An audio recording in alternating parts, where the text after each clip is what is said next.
Jadi array ini adalah tipe data yang memiliki sekumpulan data lainnya di dalamnya gitu. Jadi langsung saya contohkan saja, misalnya di sini saya punya kumpulan nama gitu ya. Nah, di dalamnya di sini ada nama-nama seperti Budi, Anton, Riko gitu. Nah, ini adalah tipe data array. Jadi array itu adalah sekumpulan data lainnya, sekumpulan data ini.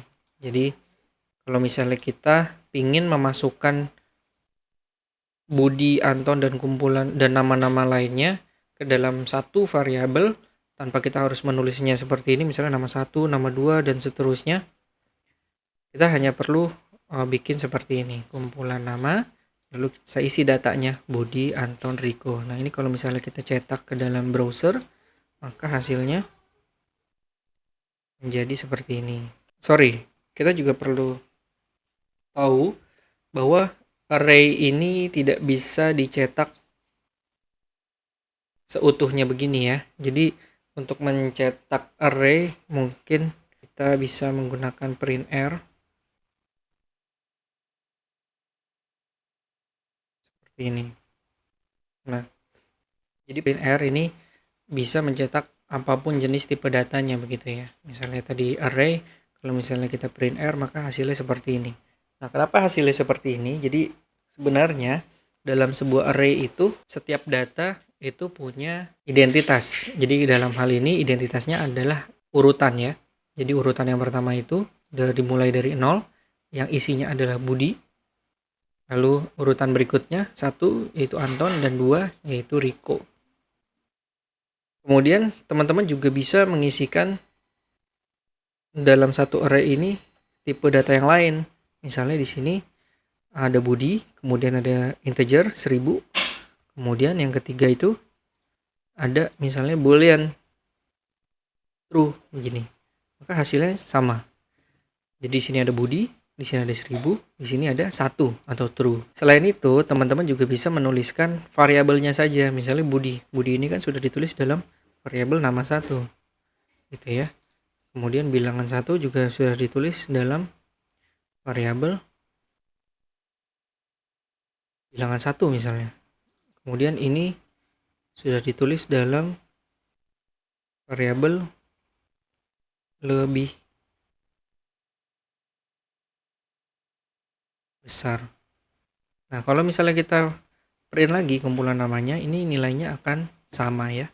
Jadi di sini ada Budi, 100, dan true gitu ya. Dalam array ini juga dikenal sifat asosiatif. Jadi gini, penulisan array itu sebenarnya adalah seperti ini ya teman-teman. Ini misalnya kita punya bilangan array, ada nama 1, bilangan 1, dan lebih besar. Nah, ini teman-teman bisa kasih tanda gitu ya di depannya. Misalnya di sini nama gitu. Kemudian ada sama dengan dan tanda kurung tutup. Nama 1, koma, nama, bilangan, ini. Kemudian ada pernyataan seperti ini. Nah, sebenarnya penulisan array itu adalah seperti ini teman-teman. Jadi setiap data itu memiliki identitas. Nah, identitasnya nama 1 ini adalah nama, identitas bilangan 2 ini adalah bilangan, dan identitas lebih besar ini adalah pernyataan. Kenapa perlu diberikan identitas di depannya? Karena sebenarnya kalau misalnya kita hanya ingin mengambil variabel nama ini saja gitu. Nah, teman-teman bisa memanggilnya dengan cara ini. Teman-teman kasih bracket dan panggil identitasnya, nama gitu ya. Maka yang keluar adalah nanti nama 1 saja. Kita contohkan. Nah, ini ya, Budi gitu. Jadi untuk memanggil sebuah array itu teman-teman tinggal memanggil identitasnya saja. Nah, kalau misalnya teman-teman itu menuliskannya dengan tulisan seperti ini ya. Nah, seperti ini teman-teman, sebenarnya secara otomatis PHP itu akan memberikan identitas di setiap data gitu ya. Kalau Budi ini tadi identitasnya adalah 0, 1000 ini identitasnya 1, Riko identitasnya 2, dan seterusnya 3, 4, 5, 6 dan seterusnya itu secara otomatis akan dilakukan oleh PHP gitu ya. Nah, ini contohnya kalau misalnya kita panggil kumpulan data yang posisinya ada di 0 di sini, maka hasilnya adalah sama Budi.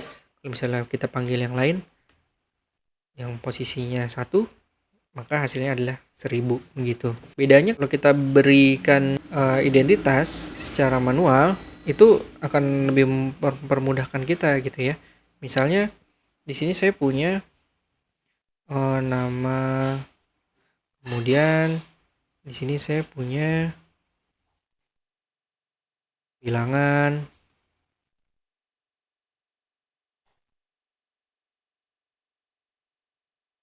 lalu di sini saya punya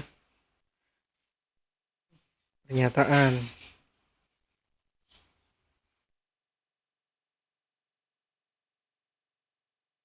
Begini ya. Nah, bedanya kalau misalnya kita berikan identitas seperti ini yang mudah dikenali, maka kita tidak perlu tahu posisinya dia ada di nomor berapa. Misalnya kita punya 100 data di dalam satu array misalnya. Terus kita nggak tahu itu ada di urutan keberapa gitu. Nah, untuk mempermudahnya kita cukup memberikan identitas yang familiar, kemudian kita panggil saja bilangan seperti ini. Maka kita memanggil data bilangan ini yang isinya adalah 1000. Nah, seperti ini. Kita panggil misalnya yang lain, nama seperti ini. Nah, hasilnya juga langsung dipanggil Budi gitu ya.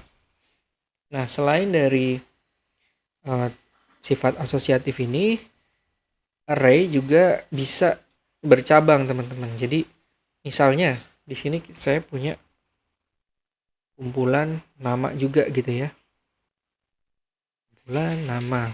Nah, di dalam sini teman-teman juga bisa mengisi dengan kumpulan data lagi. Misalnya tadi Budi. Kemudian di sini Anton.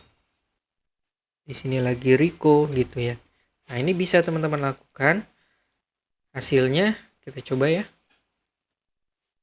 Seperti apa? Nah, hasilnya seperti ini. Jadi, sorry, saya ada typo di sini.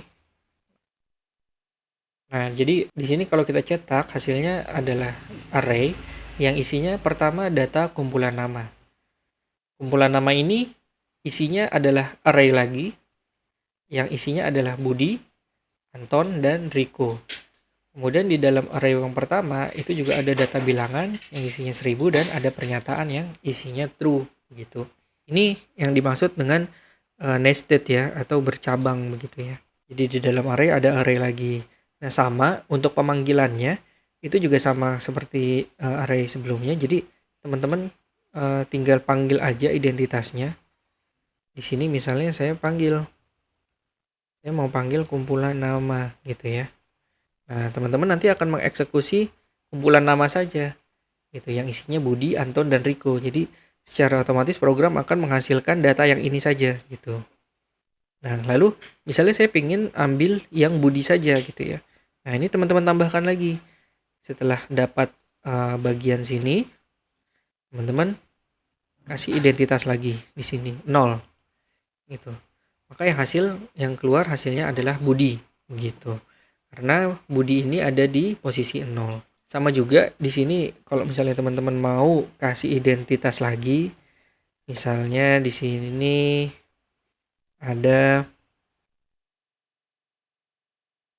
ketua gitu ya, ketuanya Budi, kemudian di sini ada bendaharanya Anton dan ada sekretaris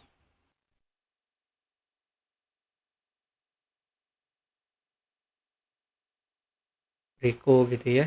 Nah, ini pemanggilannya harus sesuai dengan identitasnya.